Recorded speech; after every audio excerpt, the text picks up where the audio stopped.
I've never seen that happen. The fucking door handle came off. It's like something out of Trailer Park Boys. I need a couple bucks for gas, buddy. Welcome to my crib. Just bought this plant, Mitre 10. Just bought this fridge, Facebook Marketplace. There's been a lot happening. Anyway, I'll give you a little tour. Quite a fancy oven. This is like a very retro bathroom. But look, it's got jets in the bath. It's epic. And that's bath salts that I put in the bath, or otherwise I smoke out of my pipe. If I have any visitors, I've got a spare bedroom. This is the master suite, so I've only been here a handful of nights.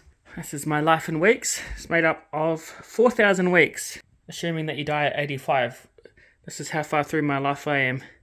So I have that, so every morning when I wake up, I go, fuck, life is short. I've got to make the most of today. Dumb and Dumber, favourite movie. Here's a kitchen table here, bought this art, op shop. And now this is the pride and joy. This is the lounge. I've gone for a bluish theme. My friend's art, tree, quite trendy art. Bookshelf, beautiful blue bookshelf. Here's all my books. Probably read about 3 of them, but they look real good on Instagram and in the background of Zoom calls. This is my little corner office. This is what I've been working on lately, which I'll talk about in another video. This is something to do with our business, but I'll show you the real reason I bought this place. It's because of the outside. It's fucking cool. Bought this from Bunnings. It's just beautiful. It's got a cacti wall, so that's all cactuses, cacti. Lemon tree. Good old shed if I ever want to kidnap someone. Avocado tree. It's got 43 avocados on it. Beautiful. Tomato plant. That's where I'll grow my cannabis next year. The last owner designed it quite well. It's got like mirrors, which is kind of funky. That old ladder. And it came with a garden, which I've planted. Oh, and it's obviously by a river, which is kind of the main point. I forgot to talk about the garden first though. There's tomatoes, onto some kale, whatever that is, that green thing I've been having in my wraps. Then there's like little mandarin tree, planted some rosemary, but there's like oregano, sage, parsley, olive tree, and this is the crowning jewel, right by the river. That's pretty epic. So, there's that saying that your environment, there's something about your environment and it makes such a big impact on your work and your like state of mind. And it's the same with if you surround yourself with good people. There's that saying, you're the sum average of the 5 people you hang around with in terms of like your income level and all that stuff. The people we surround ourselves with are the biggest influence on our behaviour, attitudes and results. But even being in a nice environment, like I can sit here, listen to the river while I'm rubbing one out, and it's just like double climax.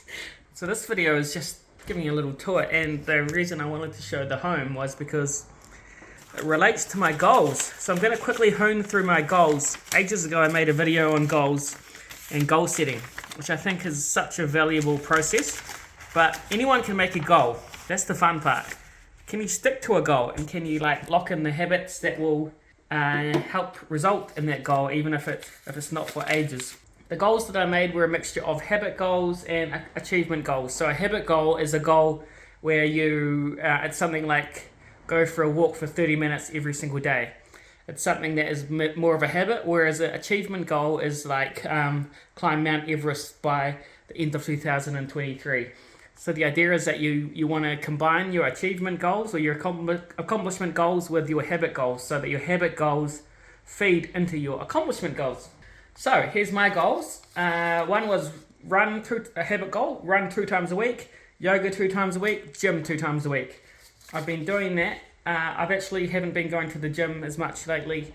I've been going to yoga classes twice a week, and I'm now doing YouTube ads for my yoga teacher. I'm doing a contra deal, so I get free yoga in exchange for helping her sell her yoga teacher training.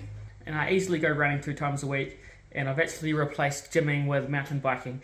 I'm doing a lot of mountain biking. It's really good for the fitness and it's quite fun. Oh fuck! So I've definitely been smashing this goal. Goal number 2, meditate 10 minutes every day before work. And the reason I like meditation. There's a lot of benefits, scientifically proven, blah, blah, blah. Personally,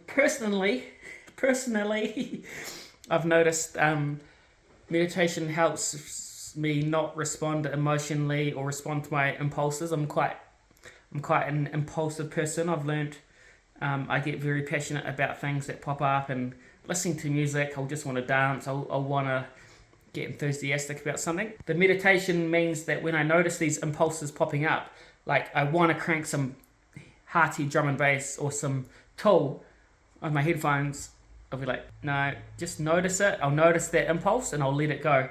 And one quick thing on impulses, if you want to see how impulsive you are, get a lolly, your favorite lolly, put it on your tongue, but don't chew it. And you've got to close your mouth and you'll feel the sugar dripping down your throat and your taste buds, but you're not allowed to bite. So maybe you get a fruit burst and you put it on your tongue and you can just feel all of the sugar dripping down, and you want to bite it. So that teaches you about impulses. So that's like a really clear example of not responding to an impulse. So you just leave the lolly on your tongue for, say, a minute, and you notice what your body does, because your body just wants to bite that lolly so bad. Crazy, eh? So yeah, the meditation, 10 minutes a day, I've been doing that. Generally, I've been doing that pretty well. And there's another good lesson I learned: never miss twice. So if I do one day with that meditation, I don't beat myself up, but I'll never let it happen 2 times in a row, because that breaks the habit. So don't beat yourself up if you bloody do something wrong once. Just don't do it 2 times in a row. That's what I try to do. Accomplishment goal: buy a house in Nelson before 2023. I didn't buy a house in Nelson before 2023 because I've only just bought the house. I bought it a quarter of the way through 2023. I'm pleased to say I now have a house. And if I didn't have that goal, then I wouldn't have tried as hard, and it might have taken me another 6 months. So even if you don't hit your goals within that specific time, it's still such a valuable exercise, because it's constantly top of your mind. And that's why it's not just about setting the goal, it's about like constantly refreshing yourself, reading them every day, keeping them top of mind. Next goal, I haven't actually got this written down, but my next goal was to find a partner, a girlfriend, by the end of 2022, who wasn't a nutter. And the reason I said not a nutter was because I've been in only one real bad relationship, but it was very toxic, and she punched me in the face and she called the police on me. So I was like, fuck, getting into a relationship with a nutter. A lot of it was actually my fault, probably in hindsight, but I want to be in a relationship with someone that adds value to my life, and I don't have to worry about getting beaten up. It's not funny. It was pretty intense. Anyway, I'm pleased to say I do have a partner now. She's a lovely girl. Bit of a freak, but in a good way. So that's 2 goals that I've hit. Habit goal 3, publish 1 video on YouTube per week. Nope, I have failed that, hence why I'm starting back up again. So, got to get back on the horse on that one. Next goal, this is an interesting one. Get a series green lit with Josh and Tom by January 2023. So we wanted to get a series fully funded, and that series was called Underneath New Zealand, which explores different places around the country and analysing what's going on under the surface in terms of like the social dynamics and environmental problems, everything. Anyway, we released our Waiheke, you pronounce it, pilot. But yeah, we haven't got a full series funded, but we're working on... Thing with me is I'll never give up. I love content and storytelling so much that I don't really care if it fails or if we don't get funded. I'll just keep going and improving until we do. And because I love the journey. I actually love getting shot down because it makes me want to prove people wrong even more. So that goal hasn't come to fruition. We haven't got something funded, but we have had success in our pilot and people really enjoyed it. And it's been a big step forward in our storytelling and our approach, a lot more professional. And yeah, I'm really, really happy. So that goal was possibly a little bit too ambitious. It's still going to happen. It's just taking a little bit longer. It's like buying the house. The payoff will come, but it's just putting in the work every day. And finally, earn $341,000 profit in agency by July 21st. So what month is it now? January, February, March. It's April, May, June, July. So I've got 4 months to earn $341,000 profit. Is it gonna happen? Fuck no. I think it's about weighing up priorities in terms of making money or focusing on things which are probably longer term but won't generate revenue straight away.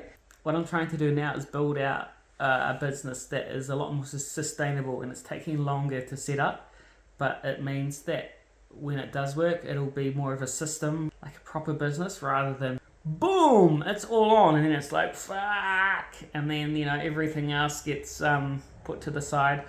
I haven't been trying to make money. Still got money coming in, but haven't been trying to just make massive amounts because for the reasons I just said. Anyway, so that's an update on my goals. So I'm going to do more videos about things I'm learning. If you made it to the end, bloody good on you. And yeah, I'm going to crank some tunes and enjoy the rest of my beer. Peace!